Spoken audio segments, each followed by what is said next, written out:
Oke, halo semuanya, selamat pagi. Jadi tujuan saya mengumpulkan kalian di meeting pada pagi hari ini adalah saya ingin membahas mengenai bisnis ayam geprek Bucoy.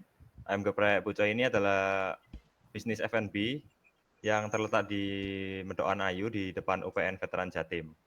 Nah, saya ingin menganalisa mengenai apa sih yang kurang dari ayam geprek Bucoy ini. Oke, selanjutnya saya serahkan ke tim analisis data untuk menjelaskan. Baik, terima kasih Bapak Manajer. Saya mewakili tim saya akan menjelaskan hasil riset kami, yaitu tentang bagaimana proses bisnis Bucoy. Yang mana sebelum masuk ke analisis performa, saya ingin menjelaskan sedikit tentang dokumentasi proses bisnis yang telah kami lakukan, yaitu berdasarkan cross-functional flowchart yang sudah kami buat. Alur bisnis ayam geprek Bucoy mencakup pengadaan bahan baku, produksi, pemesanan, penyajian, hingga pembayaran. Proses ini melibatkan banyak pihak seperti tim pengadaan, tim supplier, produksi, dan juga keuangan. Lalu setelah memetakan alur, kami melakukan evaluasi performa, yang mana kami temukan masalah utamanya yaitu yang pertama pelayanan lambat dan kebersihan yang kurang. Kemudian dari hasil tren analis yang selama 5 minggu kami lakukan, itu keluhan terhadap pelayanan dan kebersihan terus meningkat. Ini menunjukkan belum ada perbaikan nyata yang dirasakan oleh pelanggan. Kemudian kami juga melakukan riset menggunakan spider chart, yang mana Bucoy hanya unggul di aspek harga, sementara dari aspek kebersihan, rasa, dan pelayanan masih kalah jauh dibandingkan para kompetitornya, contohnya itu Mr. Suprek. Lalu kami juga melakukan riset menggunakan scatter chart, yang mana terlihat jelas bahwa semakin lama waktu tunggu, semakin rendah kepuasan pelanggan. Waktu tunggu di atas 15 menit bisa menurunkan skor kepuasan menjadi 2 atau bahkan 1. Maka bisa tim kami simpulkan bahwa pelayanan dan kebersihan menjadi dua aspek krusial yang harus segera dibenahi untuk menjaga kepuasan dan keloyalitasan pelanggan. Selanjutnya, data-data yang telah kami kumpulkan mungkin bisa ditindaklanjuti oleh tim analisis proses bisnis dan digunakan untuk menjelaskan akar masalah dan juga rencana solusinya. Terima kasih, sekian dari tim kami. Oke, bisa dilanjutkan oleh tim proses bisnis analisis. Baik, terima kasih Pak Manajer. Jadi berdasarkan tim analisis data, kami menemukan dua akar penyebab utama. Yang pertama ada aspek manusia. Kenapa pelayanan lambat? Karena karyawan tidak bekerja efisien. Kenapa tidak efisien? Karena tidak punya pemahaman yang baik. Kenapa tidak punya pemahaman yang baik? Karena mereka tidak diberikan pelatihan. Kenapa tidak berikan pelatihan? Karena manajemen belum membuat program pelatihan sama sekali. Kesimpulannya, tidak adanya pelatihan dari manajemen adalah akar masalah di bagian aspek manusia. Kemudian selanjutnya di aspek metode. Di aspek metode, pelayanan lambat karena alur pembayaran dan pemesanan tidak jelas. Kenapa tidak jelas?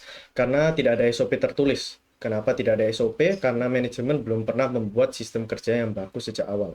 Jadi selain SDM, aspek metode kerja juga perlu segera dibenahi. Sebenarnya kami juga bekerja sama dengan tim operasional. Ada aspek lainnya yang dilanjutkan oleh tim operasional. Silahkan tim operasional.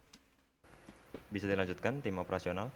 Baik, terima kasih. Saya akan melanjutkan penjelasan dari rekan saya sebelumnya, yaitu root cause analysis dari aspek lingkungan dan material. Dari hasil analisis, kami menemukan bahwa lingkungan kerja yang sempit dan penataan yang kurang efisien menjadi penyebab lambatnya pelayanan. Lalu dari aspek material, bahan baku sering tidak siap saat jam sibuk. Hal-hal ini memperlambat kerja dapur dan memperpanjang waktu tunggu pelanggan. Demikian dari saya untuk root cause lingkungan dan material. Silahkan kepada rekan saya untuk menjelaskan fishbone dan langkah awal perbaikan. Baik, terima kasih.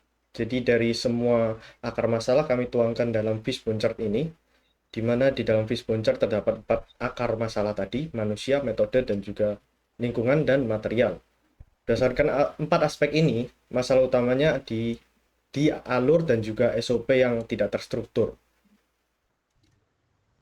Maka selanjutnya kami melakukan brainstorming dan juga idealizing, di mana kami berpikir untuk membuat dan menerapkan SOP pelayanan dan pembayaran.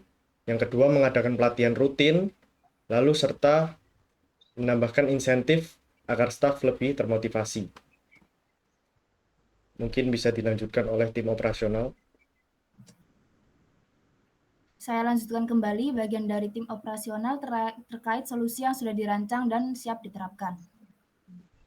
Menindaklanjuti permasalahan tersebut, tim kami telah menyusun CFF baru yang memperbaiki alur kerja dari awal hingga akhir pelayanan. Flowchart ini menambahkan 2 inovasi penting. Yang pertama, opsi pemesanan digital melalui aplikasi atau link form yang bisa diakses pelanggan sebelum datang. Yang kedua, sinkronisasi pesanan secara real-time dari kasir ke dapur untuk mempercepat proses produksi.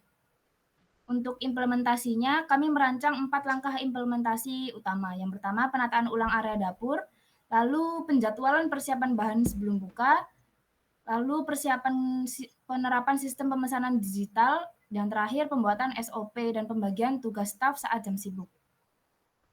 Demikian dari tim operasional, semua rancangan flowchart dan rencana implementasi juga telah kami susun dalam bentuk laporan dan telah kami serahkan ke pihak usaha ayam geprek Bucoy untuk ditindaklanjuti. Silakan kepada Bapak Manajer untuk menyampaikan penutup dan arahan selanjutnya. Baik, terima kasih atas presentasi dan semua ide-ide kalian yang sudah saya jelaskan. Saya izin menyimpulkan, jadi untuk masalah utama yang dihadapi oleh ayam geprek Bucoy ini sendiri adalah pelayanan lambat, sehingga untuk solusi yang paling tepat menurut saya adalah untuk menerapkan sistem pemesanan digital, sehingga mengurangi waktu tunggu pelanggan dalam memesan, karena akan langsung tersinkron ke dapur. Nah, dengan begitu akan meningkatkan keefisienan dan keefektifan. Mungkin sekian yang bisa saya sampaikan. Apakah kalian ada solusi lain atau usulan lain bisa disampaikan? Dari tim analisis proses bisnis tidak ada, Pak. Baik, yang lain? Sudah, Pak. Terima kasih, sudah. Oke, jika tidak ada bisa saya akhiri meeting hari ini. Sekian, terima kasih. Baik, terima kasih, Pak. Terima kasih.